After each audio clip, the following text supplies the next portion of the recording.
There will come a time in your life when the air thickens with silence the moment you enter a room, when your name will taste bitter in the mouths of those who once applauded you, when your growth, your peace, your presence will provoke not admiration, but hostility. And you will ask yourself, why, what have I done? But this is not about what you've done. It's about what you represent. You are no longer who you once were. You have changed, deepened, returned to something real. And in doing so, you have become a symbol, a reminder, a disruption. You remind others of the truth they've avoided. You stand for a depth they've abandoned. You carry a light that stirs their forgotten darkness. And so they will hate you, not because you are wrong, but because you are no longer controllable, no longer predictable, no longer asleep. You've stepped beyond the mask, beyond the performance, beyond the lie. And this alone is enough to turn admiration into resentment, and silence into a weapon. But do not shrink. Do not fold yourself back into the version of you that made them comfortable. Let them hate. Let them misunderstand. Let them project. You were not made to be digestible. You were made to be whole. Let this be the proof. The more light you carry, the deeper the shadows you awaken in others. Stand firm. This is not your destruction. It is your initiation. They hate you, but the truth is, it has little to do with you. Their hatred is a projection, an unconscious discharge of the parts of themselves they have refused to face. What they despise in you is the reflection of what they've buried deep within. You become the mirror they never asked for. You unknowingly awaken their disowned traits, the confidence they never claimed, the calm they never cultivated, the freedom they've denied themselves. And because they cannot face these truths within, they reject them when seen in you. To hate you allows them to bypass self-confrontation. It is easier for them to cast you as arrogant than to admit their own sense of inferiority. It is easier to mock your discipline than to sit with their own lack of structure. They hate not because of what you are, but because of what they are not ready to be. You didn't harm them, you exposed them. Your growth unsettles the identity they've constructed, an identity carefully crafted around survival, fear, and avoidance. In their eyes, you become the enemy of their illusion. Your presence threatens their fragile sense of self. And rather than examine the fracture, they cover it with contempt. But this contempt is a wound speaking. Their hatred is a mask, a symptom of their inner war. And so, when they look at you with eyes full of rage, know that they are really staring into a part of themselves they were taught to fear, despise, or suppress. To be hated, then, is not always a curse. It is sometimes a sign that you have touched something raw and unresolved in others. Something they would rather never see. You are not the villain in their story. You are the reflection they cannot yet bear to hold. They do not hate you, they hate the image you carry, an image that stirs something long asleep within them.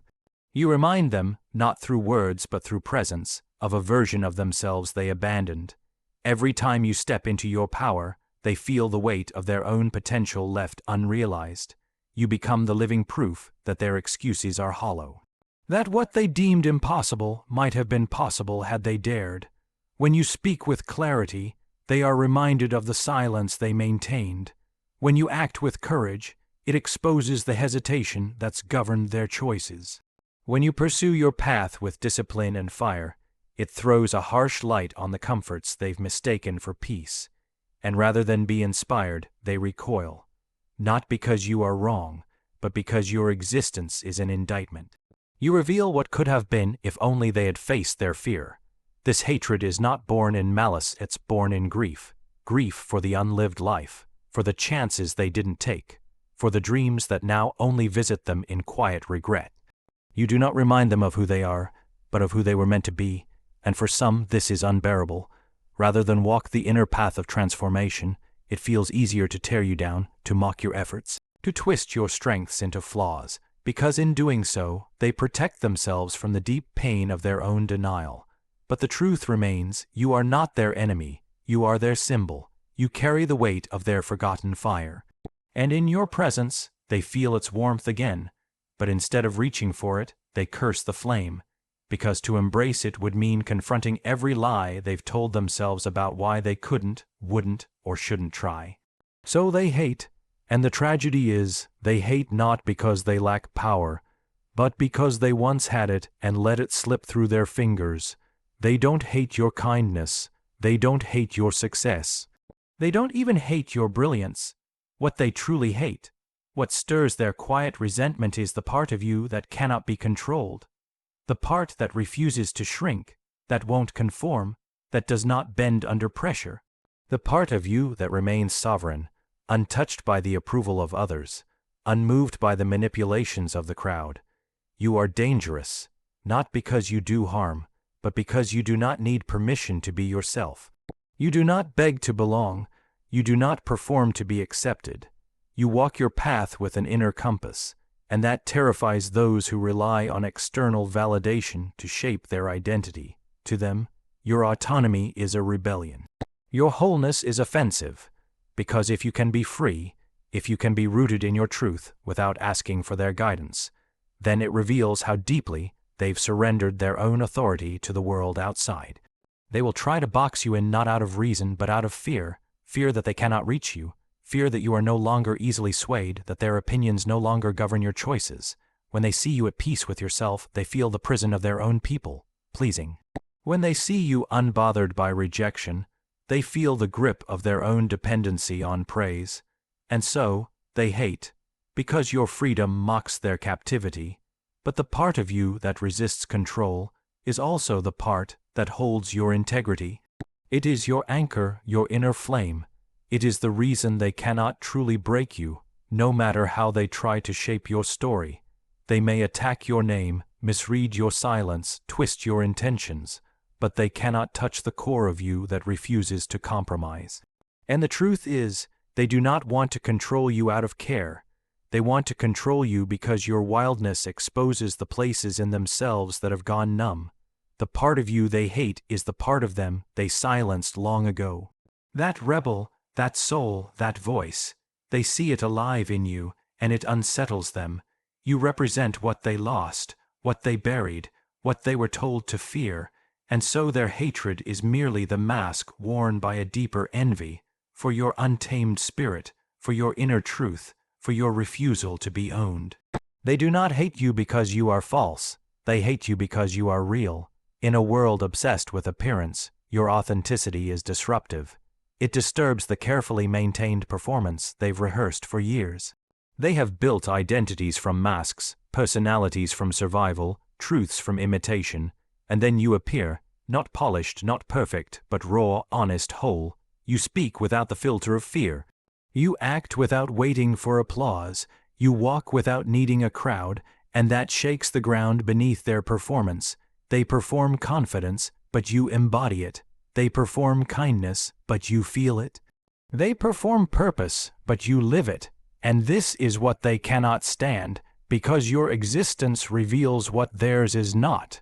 You expose the fragility behind the curtain, the need for validation, the hunger for approval, the constant seeking for a place to belong. Your quiet presence becomes a threat to the game. You are not playing, and so you ruin the illusion. They may call you difficult, cold, too much, too intense, because that is how they label what they cannot predict or package. You are unedited, uncurated, and that, in a world of actors, is an unforgivable act. Your depth reveals their surface. Your stillness reveals their noise. Your consistency exposes their fluctuation. It's not that you do anything to them. You simply exist in a way they've forgotten how to. And so, their hatred is an unconscious reaction to exposure. They feel seen, not in their truth, but in their pretense. You become the mirror not of their potential, but of their performance. And the deeper tragedy is, they don't hate you because they don't recognize you. They hate you because they do. You represent a version of themselves they long buried. The child who told the truth, the artist who didn't care for the stage, the soul who wasn't afraid to be misunderstood. Your authenticity unravels their costume thread by thread, and instead of shedding it, they turn on the one who reminds them they are wearing it. So they hate, but in reality, they don't hate you. They hate the way your truth makes their performance tremble. They hate the reminder that freedom was never about fitting in. It was always about finally coming home to yourself. They hate you, not because you've harmed them, but because your light reveals what they've tried to keep hidden. You become the uninvited illumination in a room they've kept deliberately dim. Your presence, your words, your clarity, these things do not comfort them, they confront them. You do not expose their flaws directly, but the way you carry yourself, the way you walk in truth, inadvertently casts light on their shadows. And for those who are not ready to face what lies within, that light is not a gift, it is a threat. There are people who have lived for years behind walls of avoidance, whose identity is constructed around the denial of pain, of guilt, of insecurity. And when you appear not as perfect, but as whole, when you move from a place of conscious awareness, they feel naked in your presence. Not because you judge them, but because you don't, and that non-judgment holds a mirror to the parts of themselves they've disowned. You don't have to speak a word. The way you exist becomes a challenge to the lie they've believed, that if they hide long enough, the darkness within will go away. But your light does not let them forget. It stirs the shadows. It awakens the sleeping parts.